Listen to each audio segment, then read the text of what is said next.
Great. So welcome everybody to our next installment of Women Teaching Torah on Rosh Chodesh. We have with us Raquel Goldberg, who is a wills and estates lawyer and the incoming vice president of the shul. Her husband Jason's kids can be seen at, her and her husband's copy editing class. Her and her husband's Jason's kids can be seen at Teen Minyan and youth programs every Shabbat. This is Raquel's second time teaching us Torah on or around Rosh Chodesh Nisan, and the floor is yours. Thank you, John, and thank you everybody for coming tonight, and I'm hoping to do some good learning together. So this year, John asked me to speak again about for Rosh Chodesh Nisan, and you know, Rosh Chodesh Nisan, you kind of have to speak about Pesach. It's hard not to. And I sat down and I tried to think of something to talk about, and I just kept coming back to, this is not my favorite holiday. I was not excited. Talk about this, talk about the Seder, talk about Karpas, and I just was not excited. I thought, this is not my favorite holiday. And then I thought, why not? Why is Pesach not my favorite holiday? And the answer is that it's not very relaxing. You really have to be fastidious about everything. There's so much work. There's cleaning your house. There's, you know, assuming if you're making Pesach at home, which, you know, God willing, this year actually will be with some family, but we have done it in the past, and everybody who does it obviously knows the experience. You have to go out and buy an entire new pantry, right? You need new spices and new ketchup and new canned goods and new oil, new everything. There's the work of turning your kitchen over and figuring out the timing of doing that. And then of course, anybody, I think anybody who has young children or whoever had young children remembers the special gift of packing snacks for your children for outings on Chol HaMoed, on Pesach. It is not, it just feels very tiring, I find the holiday to feel really tiring. And I promise we're gonna hopefully get somewhere much more positive as this year goes on, but this is really where I started, was why is this holiday so much work when what we're really trying to celebrate is a holiday of freedom, right? Being freed from slavery. And, you know, we've all, I think, heard the joke where people talk about, you know, whoever makes the Seder always feels like a slave, but it's not really funny, right? Like, we're supposed to be celebrating freedom, and the holiday is structured with so much effort and work. And I'm just, you know, going to put it out there asking, you know, what's the source of all this stress? And it is not a trick question. So anybody can kind of, you know, unmute and chime in on that of what is the source of all the stress? I actually don't know if people are able to unmute. I don't know if that's a setting. So I will, so I might just jump in. I don't know, John, are people able to unmute or no? I am, but I'm Shari Shemayim tonight, so I don't know. Give me a John, second. I'll try to what is the source of Okay. So does anyone want to just offer what is the source of all of this sort of work and effort and stress on Pesach? I feel like my stress this year is a lot about timing. So there's the sense that you're trying to, how soon do you have to turn over your kitchen to effectively prepare, while at the same time giving yourself enough kitchen to keep feeding yourself until Pesach, and just trying to figure out, it's not like, oh, I'll cook a little here, I'll freeze it, I'll cook a little there, I'll freeze it, the way it is for other chagim. And also timing in the sense of how late the Sedarim are, and trying to make everybody from young kids to elderly people and everybody in between who will be very tired have a meaningful experience and a good meal. Those things seem really challenging. So lots of timing challenges for me. Yeah, I hear that completely. And I'm just going to ask you, I guess, Ahava, just because you know, you volunteered. So going back to that first source of stress that you identified of how to time the changing over the kitchen. You can't do a little cooking here and a little cooking there and put something in the freezer. Why not? This is not a trick question. Just why can't you do that? Because why? Because on Pesach, we have a prohibition we have to get rid of Chametz, right? We have to rid ourselves of Chametz. We can't have Chametz on Pesach. That is what makes Pesach stressful, is not being able to have Chametz, right? I think so. That's what I think. I don't know if anybody else has another idea, but for me, that this is the source of all the stress, is getting rid of all the chametz, right? And having to figure out all the menus around no chametz, right? Having to get different ingredients that don't have chametz. That is the source of the stress. And what I really started to think about is, why is there actually a prohibition of chametz on Pesach? It makes things incredibly difficult. And, Pesach is meant to celebrate freedom. All this work of eradicating every speck of chametz really gets in the way of that, I think, that feeling of freedom. So again, why is there actually a prohibition of chametz on Pesach? And I know that this seems very basic, very Pesach ABCs, right? Like, what do you mean, why is there no chametz on Pesach? We all know why there's no chametz on Pesach, but I actually think that in questioning something that we take for granted, I'm hoping that we're going to see something new tonight. Ideally something positive about all of this effort. But more broadly, we zoom out and we question our assumptions. Sometimes what seems obvious actually becomes much less obvious, and we have to kind of dig a little deeper. And I think that was at least my experience looking at this question. So tonight I want to basically do four things. I want to quickly review the biblical sources of the prohibition of having chametz on Pesach. I want to consider various sources for those prohibitions. And I want to test those reasons. Like, we're going to consider some of those reasons. I want to test them a little bit, right? Do they really make sense when we kind of scratch the surface more, when we push them? Do they really hold up? And in that process, I'd like to develop a deeper understanding of what chametz is representing on Pesach, and hopefully find a purpose for all this extra effort. So just starting with the biblical prohibition of chametz. And again, we're kind of coming back to basics, but I think in looking at the basics and actually questioning some of our assumptions, it may not seem quite as obvious and simple as it seems when you're in preschool and learning about matzah and chametz. So what I want to do, John, I can share my screen? In theory. Nope, you've disabled screen sharing. Host? I don't know. You should be good now. You should be okay now. Okay, 1 second. Let me just hold on 1 second. Here we go. Okay, can everybody see that? Okay.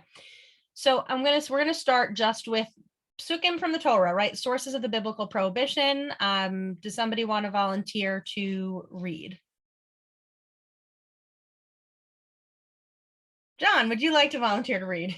Sure. I don't know if you could tell. I was sort of half-heartedly raising my hand. Yeah, you maybe. So we're looking at the book of Shemot, Perek Yudbet, the 12th chapter, and we're going to look at 3 psukim at first. It's going to be the pasuk Ted Vav, and then Yud Ted and Chaf. And this is the chapter where God is giving the commandment in advance of what the people are supposed to be doing with Korban Pesach and eating the Pesach that night in Mitzrayim, that night of Yetziat Mitzrayim. And also giving the commandment of Pesach Ladorot, of how this holiday is going to be celebrated in the future. Okay, so now we're on the part of how this holiday, what Pesach Ladorot looks like. What do we have to do in the future? So John, maybe we'll just have you read in the English, the first under source number 1. Sure. For 7 days you shall eat unleavened cakes, but on the preceding day you shall clear away all leaven from your houses. For whoever eats leaven from the first day until the 7th day, that soul shall be cut off from Israel. For 7 days, leavening shall not be found in your houses, for whoever eats leavening, that soul shall be cut off from the community of Israel, both among the strangers and the native born of the land. You shall eat nothing leavened. In all your settlements, you shall eat unleavened bread. Good. I also actually want to scroll down, and then also maybe you can just read this last one over here, which is where we're in the book of Devarim. We also are taught about Pesach. So just this is in Perek Tet Zayin, and it's psukim bet through Daled. You can again just read the English here. You shall slaughter the Passover sacrifice for your God Hashem from the flock and the herd in the place where Hashem will choose to establish the divine name. You shall not eat anything leavened with it. For 7 days thereafter you shall eat unleavened bread, bread of distress, for you departed from the land of Egypt hurriedly, so that you may remember the day of your departure from the land of Egypt as long as you live. For 7 days no leaven shall be found with you in all your territory, and none of the flesh of what you slaughter on the evening of the first day shall be left until morning. Okay, thank you. So 2 things. First of all, I should have mentioned earlier, I'm talking tonight sort of shorthand about the prohibition of having chametz on Pesach. In fact, there are many mitzvot that this broad category comprises. Mostly they are negative commandments. You can't eat chametz, you can't own chametz, you can't see chametz, you can't eat mixtures of chametz and non-chametz. And then there's also a positive commandment that John read for us earlier over here, where it says, Bayom Rishon tashpitu seor mibatechem, that you have to remove or clear the leavening from your home. Okay, so there's actually quite a number of mitzvot, but for tonight, I'm really talking about them all collectively. So I'll talk about the prohibition of having chametz, and we will all understand that that actually comprises many different specific mitzvot. And hopefully also from what John read, number one, nothing was a big surprise, and number two, we see there is quite a lot of solid biblical basis and a biblical clear commandments regarding not having chametz on Pesach, right? So here's the first question. What is the reason for the prohibition of chametz? Anybody? And this is, again, this is only a half trick question. But what does anyone want to just kind of chime in and suggest something? Why don't we eat chametz on Pesach from the sources we just read? Shayna. So the pasuk in Devarim says that it is because we left Eretz Mitzrayim hurriedly, so that we will remember the day of going out of Mitzrayim. Yep, exactly. And maybe I gave it a little bit away when I had it bolded over here, right? You departed the land of Egypt hurriedly. And of course, now we go back to the story of the actual Exodus kind of unfolding in Shemot. And we see that unfolding in Shemot itself here in source number 3. I will read that just sort of for efficiency, right? But this is where Bnei Israel actually are leaving Egypt. They baked the dough that they had taken out of Egypt as unleavened cakes, for it had not leavened, for they were driven out of Egypt and they could not tarry. And also they had not made provisions for themselves, meaning any other food. Okay, so we see in Devarim referencing what happened in Shemot. You're going to eat matzah. You shall not eat chametz, and you shall eat matzah, for you departed from the land of Egypt hurriedly. Right. So this seems, yeah. Now, can I make a comment? Yeah.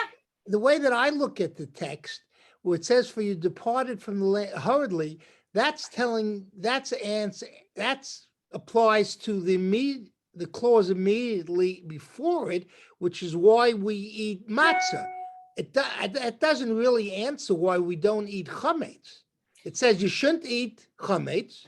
Then it says you should eat matzah because you departed the land of Egypt hurriedly. Well, that makes sense. You departed hurriedly. We baked matzah, so you eat matzah. It doesn't say that you couldn't eat chametz. So I think that I don't think the text gives the reason why you can't eat chametz. It tells us why we have to eat matzah, but it doesn't say why you have to eat chametz. Right. So I would say that I think that could be true. But that may also be a function of reading it in the English with certain punctuation that the translator added, right? We have a semicolon, which seems to set off that first clause about not eating chametz from eating matzah. But if you read it in the Hebrew, you could read, don't eat chametz don't eat chametz, 7 days eat matzah, because you ate hurriedly. Like, it could be that explanation is applying to both. And I don't know. It also, one other idea I had was it could be that description could really be explaining why we call it lechamoni. Maybe what makes it represent bread of distress. What's the distress? The distress was being rushed out, right? That was a distressing, that was sort of not a comfortable place, which we'll come back to later. But again, like I take the point, and I think if anything that strengthens the question. But I also think that the most basic, again, coming back to what you learn when you're little, right, is chametz is just sort of the flip side of not eating chametz is the flip side of eating matzah. It's to remember that we left Egypt quickly. And in fact, the Sefer HaChinuch, which is a book that lists the mitzvot in the Torah and describes basic aspects of them, describes who's obligated, where the obligations exist, at what times, and also discusses reasons for the mitzvot. On most of the mitzvot around chametz basically says, as we've talked about in the other mitzvot around Pesach. So there isn't, when it comes to describing the reason. So there actually isn't a lot of repetition of what those reasons are, but there is one in in mitzvah 11, where the mitzvah is to not have chametz in your domain on Pesach. And you can see on source number 4 that the Sefer HaChinuch identifies the reason for not having chametz in your domain. Over here, you can see it in bold. It's from the roots of the commandment that we should always remember the miracles that were done for us in the Exodus of the Egypt. So that's a question of what miracles specifically, what are the miracles we remember by not having chametz, but also, and we should remember that which occurred to us with this matter, that as a result of the haste of the Exodus, we baked the dough into matzah, right? And they couldn't wait until what the pasuk told us in Shemot, they couldn't wait for the bread to rise because they were kicked out, right? So that is I think the basic, right? So sorry, I just want to close the screen sharing and I just need to remember, someone remind me. Oh, here we go. Sorry, stop share. Okay. So what I want to ask though, so basically we saw the summary, as a summary, this should not really come, I think, as a surprise to anybody. I haven't said anything, mind-blowing at this point yet, at least, right? That the reason for not eating chametz is to remember something that happened in the story of the Exodus, right? The Jews had to leave quickly. Their dough didn't have a time to rise. They ate matzah. They didn't eat chametz, right? Great. We know our reason. Good. Shir's done. Finished. But not really, right? And this is where I started thinking about it a lot more. So as far as where do I think that this answer doesn't really quite get us there? So number one, someone tell me why, if we're just trying to remember something that happened as like a plot point in the story of the Exodus, as we're retelling it and we're trying to experience it, why isn't it enough to just eat matzah on Pesach to remember this part of the story, right? On Sukkot, we want to remember that the Jews lived in Sukkot in the Midbar. So what do? We live in Sukkot, but there's no prohibition against going into your house at any point during the holiday, right? I don't know most people who move their kitchens, even people who sleep in the sukkah. They don't move their kitchens into the sukkah. They don't do their cooking there. They still go into the house to do their cooking. They still go into their house to get dressed in the morning, right? There's no prohibition against being in your permanent dwelling at all. We can remember something through a positive commandment, and we don't need the negative in order to get there as well. So on Pesach, and even on Pesach, we eat maror. There's no prohibition against eating all other kinds of vegetables. We don't say, you can only connect to the idea of maror by eating only and exclusively maror. So why matzah does it have to be exclusive? Do we have to say, and no chametz, right? Number two, the prohibition on chametz is really very extreme, right? Which I talked about before. It's not a speck. You can't have a speck. You can't own it. You can't have it. You can't see it. You can't have mixtures. It's extreme. And if the point is just to kind of remember another part of the story, why are the restrictions so extreme, right? Why is it even a speck? And then lastly, if we look at the psukim which we read earlier, the punishment for having chametz on Pesach is karet. It's the worst punishment here, right? You're cut off. You're cut off, whether you're from the Jewish people, you're cut off from Olam Haba, you're cut off. Karet is bad. It's a bad punishment. There's a lot of ink spilled as to what karet is, but everybody agrees it's really, really bad.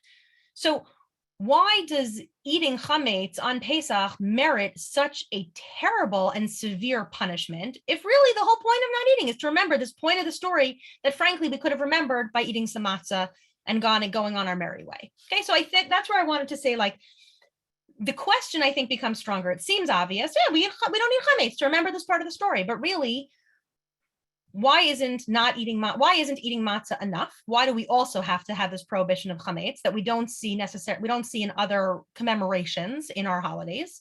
Number two, if that's the point, then why are the prohibitions so detailed and extreme? Why does it go to such lengths in terms of what we can't do? And this comes back again to how much effort is involved, and it doesn't seem proportionate. It doesn't seem that the amount of effort and stress and time involved in keeping these mitzvot around chametz are really proportionate to remembering part of the story that we could have remembered by just eating some matzah.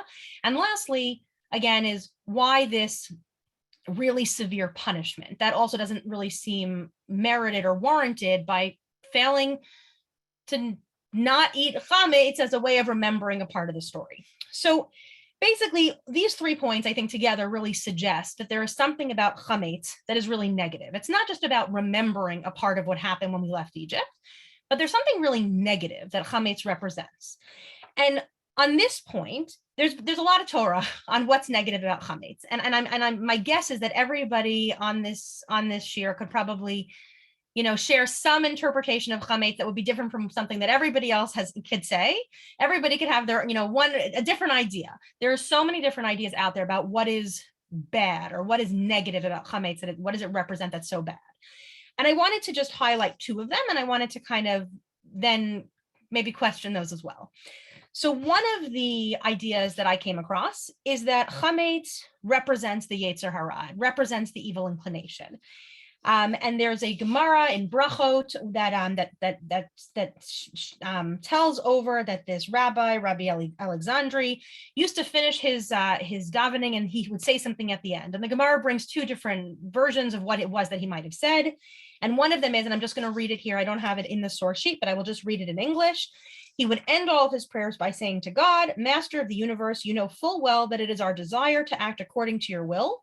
But what prevents us from doing so, the yeast in the dough. So this concept of chametz is what prevents us from following the ways of God and the will of God in the way that we really wish and desire that we could. So in that sense, chametz is being equated with the Yetzer Hara. And so why is chametz a symbol of this evil inclination? So I read a really beautiful sort of exploration of this in a paper by Rav Alex Israel, where he basically develops the idea Shana wanted the citation for the anecdote for the Gemara. The Gemara is Brachot 17a is the page that it is on. So Rav Alex talks about the idea that the chametz here, it's not leavened dough. It's actually talking about the leavening agent. It's like the seor, which is like the sourdough starter, or the bit of yeast that is really sour. It's something sour that you would never want to eat itself. And when it kind of embeds itself in this bigger thing that's beautiful and pure and wonderful and has so much potential, it catalyzes and changes that thing. So it's something sour kind of in the heart of this larger entity that catalyzes it into something different, and in that way kind of reshapes what that larger entity is. Another idea that I saw quite a bit around what the negative thing is that chametz represents, and Dad, I see your hand. We'll get to you in 1 second. Is that chametz is identified with avodah zarah, with idol worship. So in fact, the Zohar says that anyone who eats chametz on Pesach, it's as if they worshipped idols. So that's sort of the most extreme connection between the two. But other points of similarity that people have picked up on, there are similarities in the halachot that apply to not eating chametz and the halachot of not doing avodah zarah. For example, a prohibition from getting any benefit at all from chametz. You're not allowed to benefit from chametz. You're not allowed to benefit from avodah zarah. You can't have even a speck of either one. Like there's no concept of like a small amount being irrelevant. Even the smallest amount is relevant and is problematic. There's a requirement to burn it if it's present. So these are parallels between the two in terms of their actual laws. Also, they both carry a punishment of karet. And also, as a general, there's a law that there's no chametz that is brought on the altar in the Beit HaMikdash or in the Mishkan. So that idea that chametz has no place on the altar where we worship God also maybe indicates that it's somehow associated with avodah zarah. Before I go further, I'm just going to call on my parents who have a question. I don't know if Mom, Dad, you can unmute. Okay, I have two questions on that. The first is, if chametz is really so bad, I mean, Yetzer Hara and avodah zarah is really bad, then chametz should be treif. I mean, we have a lot of commandments of foods we can't eat for whatever reason. Now we have a food that is associated with evil things, so we should be prohibited from eating it all the time, which ties in really to the second question: what does this have to do with Pesach? I mean, again, matzah, we know. Matzah has to do with Pesach. Why don't we not eat chametz on Sukkot? On Shavuos, you could make cheesecake without chametz. So we should, be able. But so, what is the tie into Pesach? And there's no. And again, going back to the text gives a lot of reasons why you can't. It gives a lot of reasons about why you have to eat matzah. But even if those reasons apply to not eating chametz, that's not the reason that's given. It doesn't say it's avodah zarah. It doesn't. It says because I took you out of Egypt.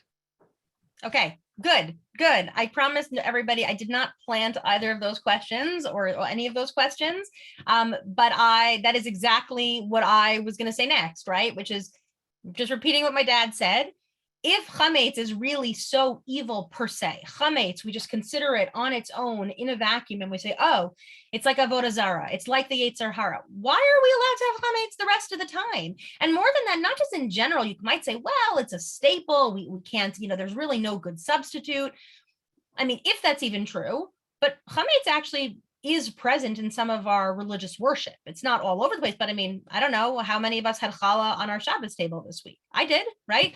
I would guess most of us did, right? There's chametz that's part of the korban toda. It's not brought on the altar, which is where you don't have that issue, but there is part of it in one of the korbanot.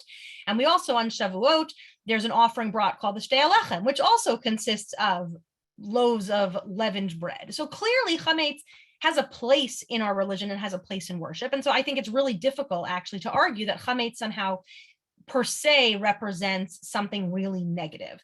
And So, also, Raquel, of course, sorry, I Yeah. couldn't figure out how to raise my hand. Okay, so it's true that chametz has a place in our worship, but is it significant that chametz never makes it onto the mizbeach? That is like a bridge too far? Is that maybe an important connection to the avodah zarah, that even though, yes, chametz can be part of life, there's one place it never gets to? Is that significant?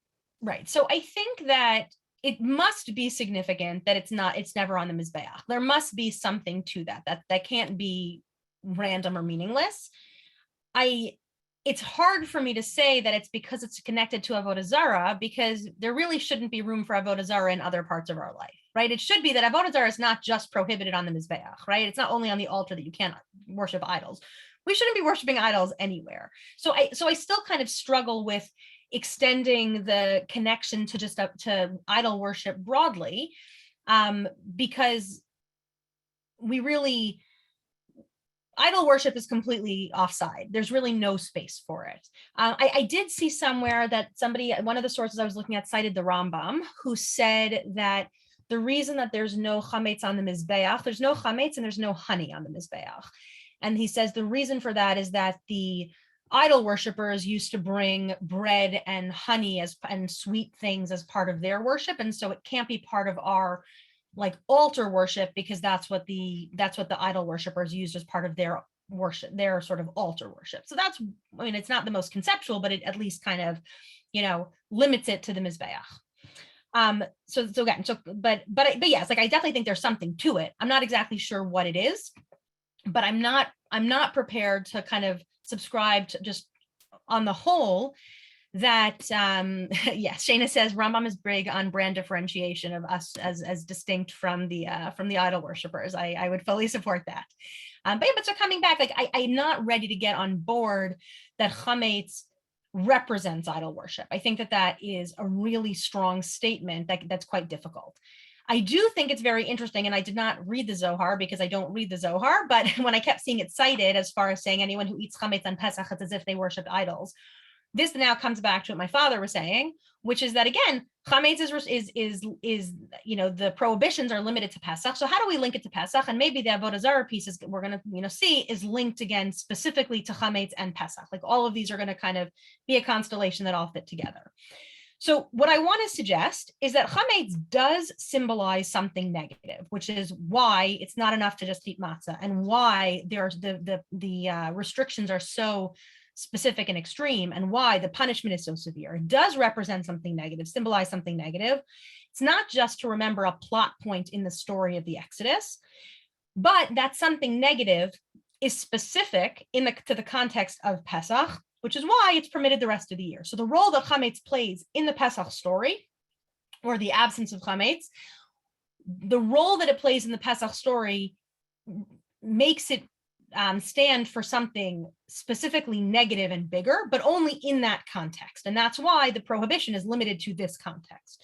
So more specifically, on Pesach, Chametz would have meant, had there been Chametz in Mitzrayim, in Egypt, that would have meant, had there been Chametz, it would have meant the Jews would have had time, right? Coming back to what Zahava was saying earlier, Chametz would have meant having the luxury of time.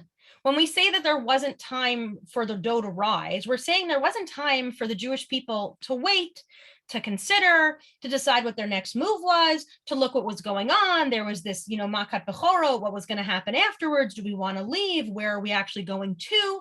Suddenly, there had been 430 years of being in Egypt, and now all of a sudden, things started to move really, really fast, and they weren't given that luxury to sit, kind of get their bearings, take stock, maybe sit on the sidelines a little bit, see how things played out between Paro, between Moshe, between, the rest of the Egyptian people, spin their wheels a little, and just kind of get comfortable with which side they wanted to be on and to get comfortable with the idea of leaving. They weren't given that time. And that's what not having the time for Chametz meant, was not having the time to do all that, right? I am a very risk-averse person. I like to sit with things. I like to get comfortable with my decisions. I will cycle through decisions for a week, even when I already know what the conclusion's going to be. Reading the story of Pesach is hard for somebody who's risk averse, because these people, and again, they had lots and lots of time until then, but all of a sudden, time is up and it's time to go tonight. And there's no more discussion and there's no more sitting. We are moving. And you don't know where we're going, but we've decided to move and it's time to go. And I think that, in this story of the Exodus, God's hand is ever present in the story, right? It is a story of these revealed miracles at every stage of the game, right? And so we have to assume, even though the way that the Torah describes the leaving quickly is actually that the Jews were pushed out, it really talks more about, it seems more like it's a focus on, they had to leave quickly because the Egyptians, kicked them out. But in a story where God is clearly very actively controlling the narrative, I think we have to assume that if the Egyptians kicked them out quickly, that was also part of God controlling the narrative. God did not want them to have time at that very last stage to sit and get comfortable and see where things were going and give it a little time to decide, what do we want to do? Now we've decided, maybe we'll give it another day, make sure this is really what we want. That wasn't an option. So why not? Why didn't God give it to them? And maybe it was because God was saying, time is up. At this point, you have all the information you need. And there is no more sitting and avoiding a commitment. And there is no more sitting and just waiting to feel a little more comfortable. You know what you need to know already. And now it's time to act, even if it's not comfortable, right? God isn't saying because it's comfortable and you have that confidence, but even if it's not comfortable, it's time to act because you actually know what you need to know to do this. And I think that sometimes the bigger message here, especially at this moment where God is redeeming the people, and this is sort of their first, foray into being a nation connected by religion. Their religion isn't always comfortable, right? It requires a level of commitment. It requires following through with those convictions and on those commitments, even when it would be nicer to sit quietly on the sideline sometimes. And then the idea is that religion is not just like a nice feel-good positive add-on to the rest of the lives that, the rest of our lives, so we feel comfortable. And then when religion is nice, like we pluck this and we pluck that, and that's so nice, but that it's supposed to be the whole framework through which we're living our lives. And sometimes it feels really good. And sometimes it's a bit more of a challenge, right? Sometimes it's not as comfortable, but what we need to do is fall back on the conviction and to say, I've thought through the bigger picture. I've thought through and I'm committed to the bigger picture. And that means following through on the particulars. And so maybe to some degree, the stress and the work that comes with not eating chametz is the point, right? Just like not having the time for chametz in Egypt was a message that you don't always get to. Religion is not always feeling comfortable and, having, when we say holiday in Canada, right, we mean vacation. That's not the same holiday that we're having here. So just like in Egypt, not having chametz maybe meant not getting to have the luxury of the comfortable time and the ease. So not having chametz on Pesach is giving us that same message, that we have to work a little harder. And this is our first holiday, right, of our communal national year.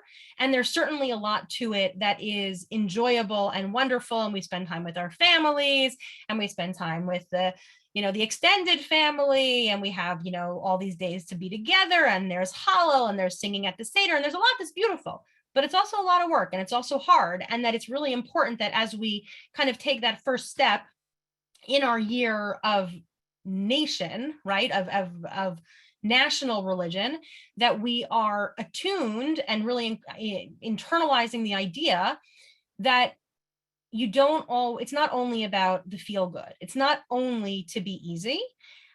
There's the challenge that can be taken on with confidence because of your convictions, but not because it's always so easy.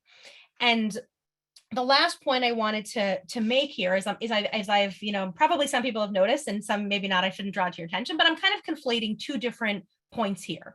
One point is getting to kind of sit and take your time before you commit and make a choice, and wanting to just kind of sit on the sidelines, not take a stand, leave your options open.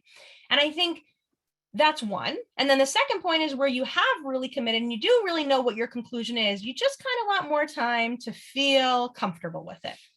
And I think both of these things are things that God was saying, that's not what we're doing here. And on the first point about not sitting back and just kind of leaving our options open and saying, nope, religion requires making that commitment and making your choice and planting your flag with God. We see this actually in the story in Malachim with Eliyahu, right? So Eliyahu is the prophet. He's, very zealous for God. He's living during a time where there's a king and queen, Achav and Izebel, that have, all these idol worshipers and idol worshiping priests at their table. And Eliyahu basically confronts Achav and says, that's it, enough.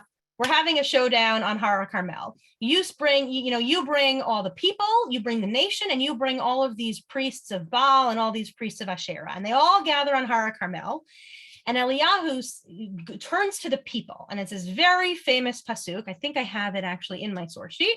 I'm just going to pull it up because it's important. Here we go. So Eliyahu turns to the people and he says, how long, he says, Ad mataya atem poschim al shtei asipim, im Hashem ha'elokim l'chu acharav, im ha'Baal l'chu acharav, v'lo anu ha'am oto davar. Eliyahu turns to the people and he says, how long are you going to keep flip-flopping between the two sides? If you pick God, follow him. If you pick Baal, follow him. But you just got to pick. You can't leave your options open indefinitely. And the people didn't answer him. And then the chapter goes on where basically Eliyahu sees they're not going to make a commitment, and so he orchestrates this miraculous situation, I guess. I don't know what to call that. He orchestrates some sort of miracle where he basically has the priests of idolatry. He challenges them to put an animal on the altar and then, not light a fire and wait for their gods to send down the fire, and that doesn't happen. And then Eliyahu on his altar, he also puts the animal. He then digs a trench. He pours tons of water on the animal. The trench is full of water. Clearly, this is not conducive to fire. He doesn't light a fire. He calls on God. Fire comes down from heaven. It takes up, it burns up all the water. It burns up the animal. And the people then are convinced and converted. And interestingly, also what we see, I think, in that story is what kind of gets the people onto the side. I think it's that they were risk averse. They were trying to keep their options open. When Eliyahu just said, pick a side, they wouldn't do it. They were just silent. They were totally passive. They were not prepared to do anything.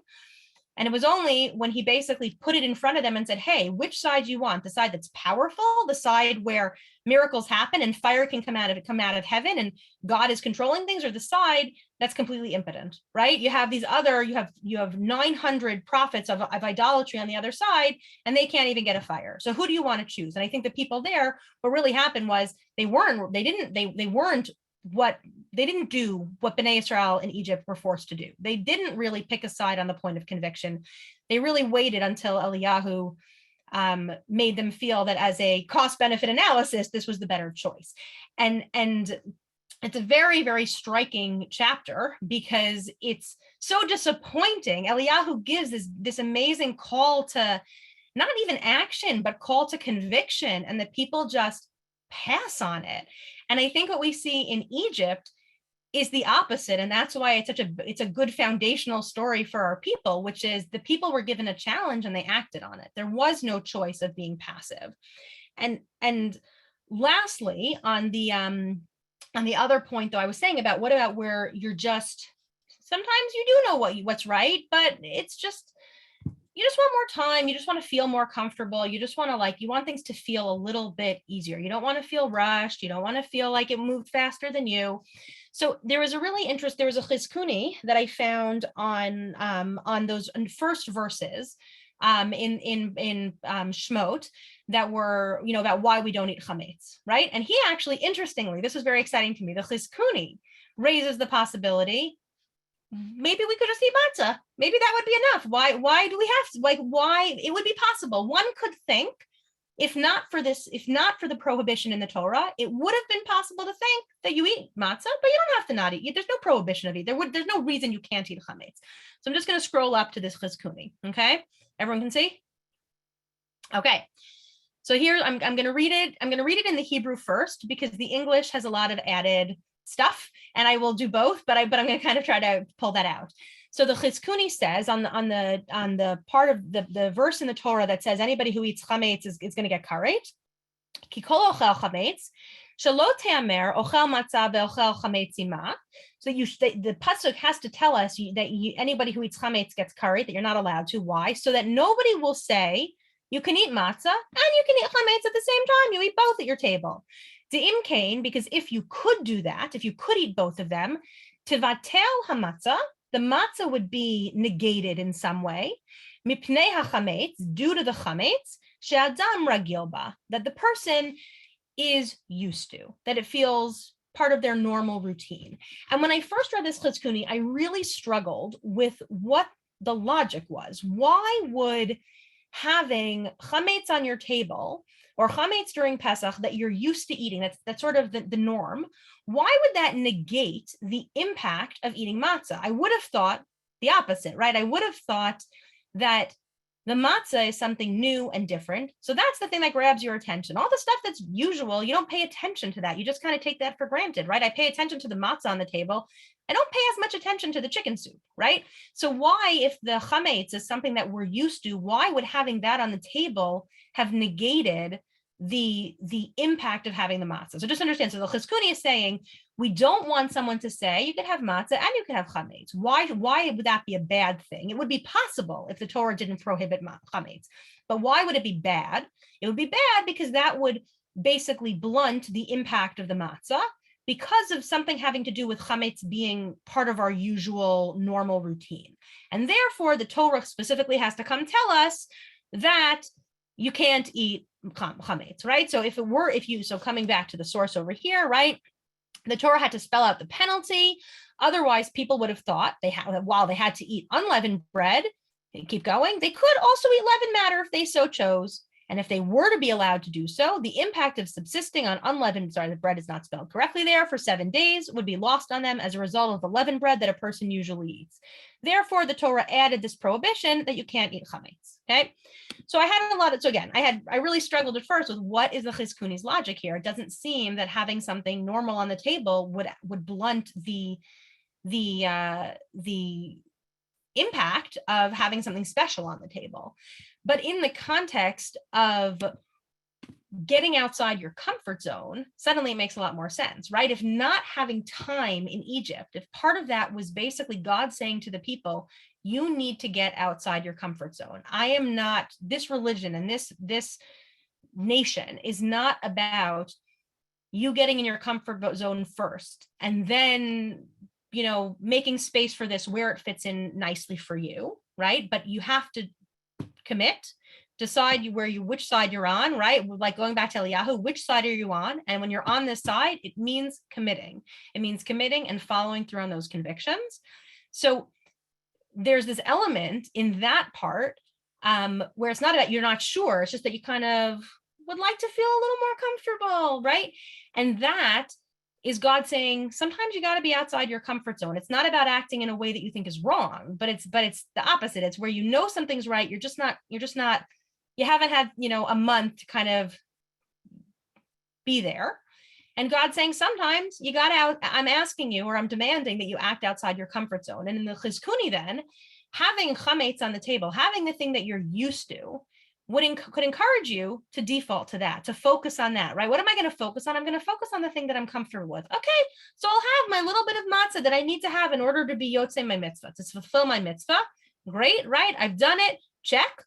And now, done, get it out of the table. I don't need to do it anymore, right? On Sukkot, you wake up in the morning, you shake your lulav, you put it out of your mind. You don't have to think about it the rest of the day. So matzah, I did it, crunchy, not so flavorful. I had my bite. I said my bracha. I ate it. I'm done. Put it aside, and the rest of the day, go back to my thing that I'm ragil ba, the chametz that I'm ragil ba, the thing that I'm used to, that makes me feel comfortable. It's my comfort food, right? And so I think that maybe that's the chizkuni pick, like what the problem is with something that the chametz that you are used to eating. Why can't that be on the table? Because the whole point here is to kind of shake us out of our comfort zones a little, and to say that religion is about committing to this framework, not about just kind of picking and choosing the things that make me feel comfortable. So with that, I hope that, I've convinced you that it's not obvious that Chametz should be prohibited on Pesach, even though we think it is initially, that I've at least been able to plant some seeds of things to think about that may provide a basis for feeling like the amount of effort and work that goes into Pesach is not sort of an unintended consequence of not having Chametz so that we remember Mitzrayim, but it is in fact part of the point to shake us out of our comfort zones and to make us sit up and wake up and say, religion shouldn't be painful, but it's not only there to make us feel good, it's also there for us to live up to our convictions. So with that, I wish everybody a Chag Kasher v'Sameach, and would be happy to take questions. I can't promise I will have answers, but happy to take any questions. I think Anna has before Anna goes, I saw that that Robin made a comment that I actually had thought about as well, that a lot of people who don't even keep kosher during the year are extremely strict about Pesach. And also, when I was thinking about that as well, also Yom Kippur, right? They'll keep Pesach and they'll keep Yom Kippur, even though they don't keep kosher the rest of the year. And I think there is something about kind of tuning in to the feeling of, sometimes I need to do something that challenges me in religion to show that on some level, whatever level it is, it's for real. I take this seriously, and it's not that there's something bigger than me that I'm committing to. So that means it's, I don't want to overstate, and I don't want to psychologize other people. But I think that there's something to it feeling authentic to push yourself out of your comfort zone on occasion. And Raquel, I think what you're saying is why, like, the reason there's so many stringencies on Pesach is what makes it so appealing in a certain way. Like, I understand the flip side of it is the challenge, but there's something that's so different about everything that it forces you to think about it. And just the idea of having matzah and chametz on the table, it wouldn't feel different or special, and the whole holiday would not be as pronounced. And I think that there's something profound about that absolute distinction that immerses you in an experience for 8 days that is unlike any other. I mean, Sukkot maybe to a certain extent, but there's something visceral about Pesach and all of the observances around it. And I think the preparation and the stringency just reinforces that. Yeah, I agree. I think that's true. I think there is sort of this something visceral and intense and different about Pesach, and that's appealing. And I also, I also think in some ways almost, there are a lot of things we do at the Seder, and the question, if you ask, why do we do it? The answer is so the children will ask, which has always seemed to me a very unsatisfactory answer, right? Like, there's no inherent meaning. We just do it so you'll ask the question and it's an opening, and it's a prompt. But in some sense, like, there's this feeling of we do things differently to get us thinking about this holiday, right? That just the fact of difference and really being unique and set apart gets us engaged in a different level, in a different way. And then I just wanted to quickly just go scroll through any more other comments, any other questions in the comments, and then we'll go to people, raising hands. So Shana and Zahava were talking also about if we had matzah and chametz on the table, like which would kind of take priority, and the idea that maybe something that is, we're used to psychologically takes priority. You think it's the thing that's unique, but maybe like you default actually into the thing that you're used to, right? It's just, as Zahava said, it's the comfortable headspace that you maybe would default to. So I wanted to just now go, I see Anna's raising her hand, and Zahava and Dahlia was as well. So maybe we'll just go in order. So Anna. Hi, Raquel, that was great. And I have to tell you, the whole discussion of food and obsession with food, which you're saying is supposed to be happening, is so an uncomfortable obsession with food. And I'm gonna like extend it to food in general, because it is obviously the matzah the matzah and Hamates and all that stuff.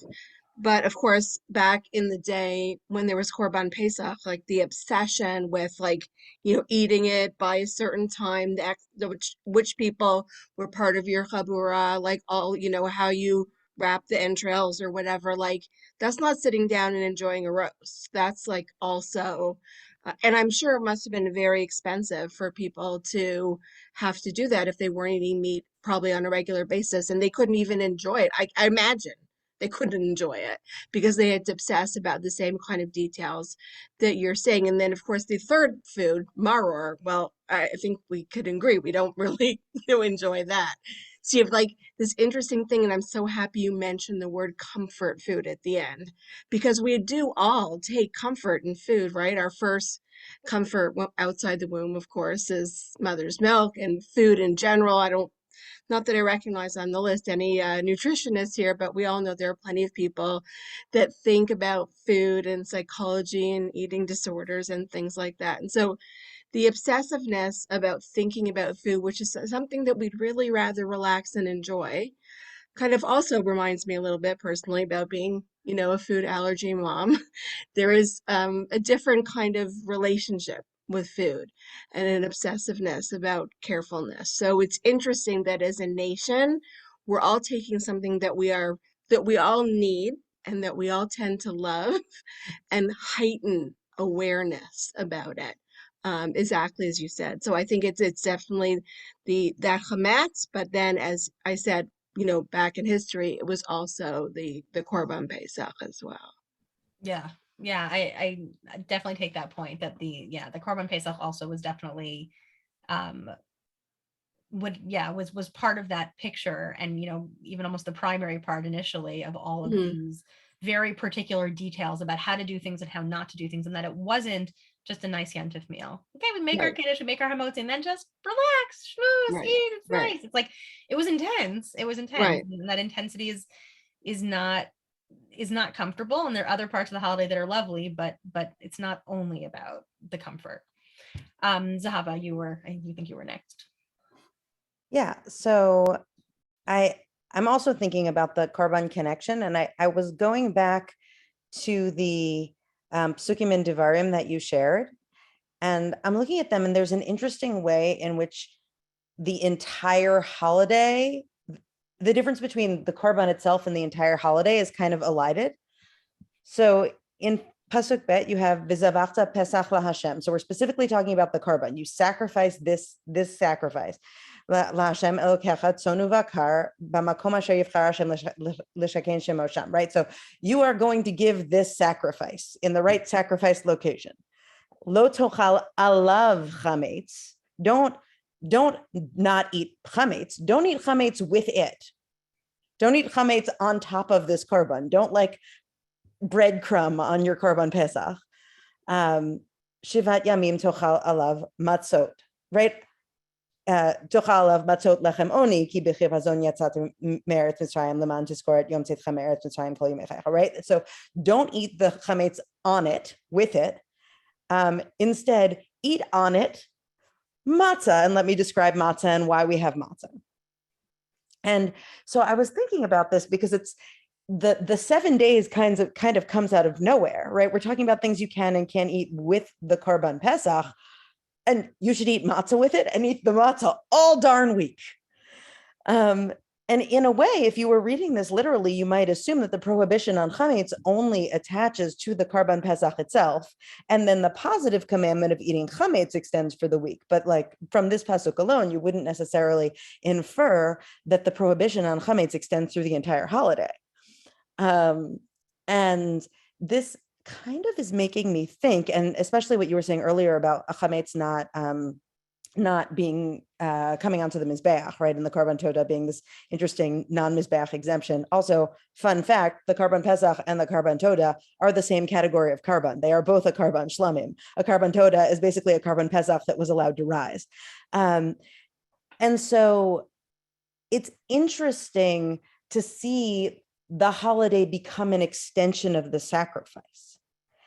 And that this pivotal symbolic moment of the Korban, even in the initial temple era, is extended throughout the week, and that you're supposed to experience it in an extended symbolic sort of psychological way throughout the week. Like you're talking about the headspace that this puts you in, but that's something you're supposed to bring with you into the rest of the week, which I think is really interesting.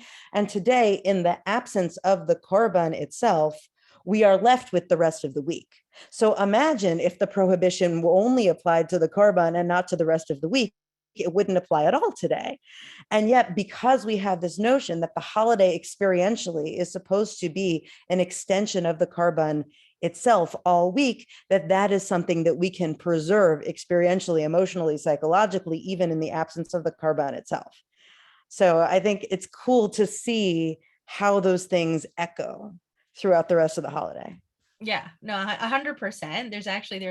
There's a whole, like, what I didn't talk about tonight is there's a whole strain of thought out there that when we talk that talks about chametz as avodah zara, and that so not having chametz actually picks up on the theme of the Korban Pesach. The Korban Pesach was really about, number one, rejecting the Egyptian god, right? And taking that firm stance of saying we don't worship that foreign god.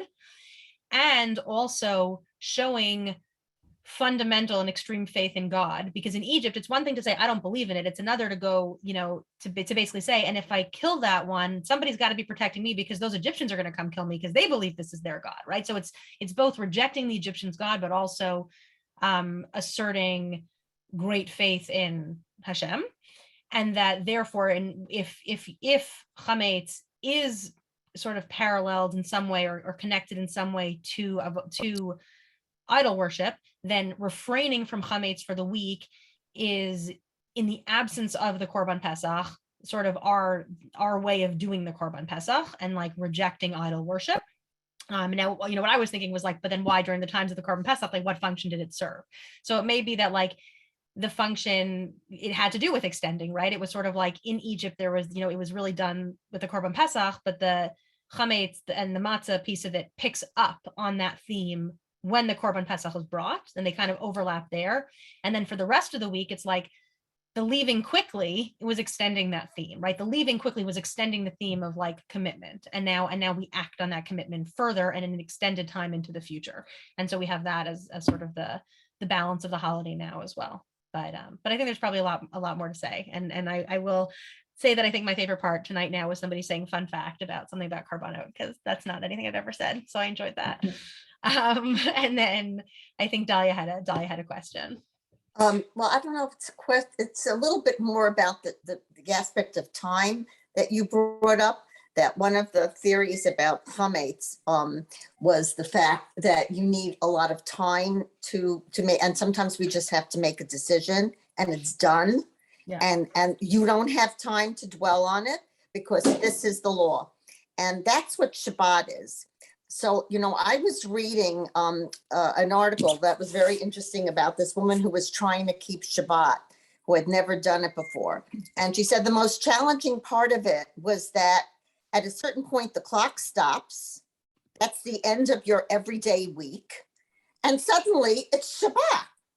And so we go through this every single week. Okay, on Pesach, we only do the matzah thing, okay, where at a certain point, no more chametz, all right? But every single week, there is no more work, no more electronics, no more everyday stuff, no, all those 39 apalavot, and every single week we repeat this. So this was a sort of like first try at organizing your time space. You're going to learn, Jews, that you don't always get to just go on and on and on, and eventually you'll make Shabbos when it's convenient. No, you don't get to make Shabbos when it's convenient. And it ends up being inconvenient in the wintertime when it's at 4 o'clock in the afternoon, which is what this woman was saying who was writing this article about trying to keep Shabbat, that many times it's very out of your comfort zone and very inconvenient. And I was seeing a lot of that in this idea that in order, and that's why to me, the idea of Chametz being avodah zara is as stupid as saying work is not a good thing. And that's why we have Shabbat, so that we don't, because work really wasn't good and Shabbat is when we're holy. No, work is good, Chametz is good. It's just that there's a time and a place for things for Jews. It's a discipline. And the Chametz thing to me goes with this whole time thing because it takes time to make Chametz. All right, anyway, it was a point you sort of brought up, but you didn't flush it out that much. So yeah. I just thought about that. No, I like that. I like that a lot. I definitely can relate to even having kept Shabbos my whole life. Yes, there's that Friday night. It just comes. Right. It just comes. And I like, you don't get to think anymore. Like, well, what else do I have to do? Well, at a certain point, if it didn't get done, it's not getting done. Yeah. And I like also your use of the word discipline. I think that really is the right word that captures a lot of what I was trying to get at here about like time and Chametz in this story, like the function in this story of the Exodus, and like this was the formation of the nation, and this is when like the key messages get told, and that it's not bad. There's not all it's not unpleasant. It's not only bad stuff. It's not starting off with like Tisha B'Av, right? But there's discipline. Like part of this is discipline, and the discipline though comes from having made the commitment. And I think that's the point, is that it's not like mindless discipline, but it is discipline that comes from having made your decision based on what you think the right decision is, and then from there other things flow, and you have to then be disciplined and really just again like follow through on your own convictions effectively. Right. And I think the whole discussion was unbelievably brilliant. Well, thank you. I mean, we have to record this because I want to play it again. I think everybody had I think your bringing this up was just such a wonderful idea. And I think all the other insights that I'm so proud of my shul that we have such intelligent women, that everybody came up with such interesting comments. It's just, we're really a special group. Well, I appreciate it. I appreciated all the contributions, and it's great. Yeah. I don't think I could have concluded that any better. I think that was a great sentiment, and we're welcome to repeat it in 1 month when Anna Yerowitz-Freudenstein is our next speaker. So thank you very much, Raquel. Thank you everyone for coming. Chag Kasher v'Sameach. It's coming faster than you think. Raquel, thank you. Raquel, we have to be up to the challenge and look forward to the challenge and grow from as per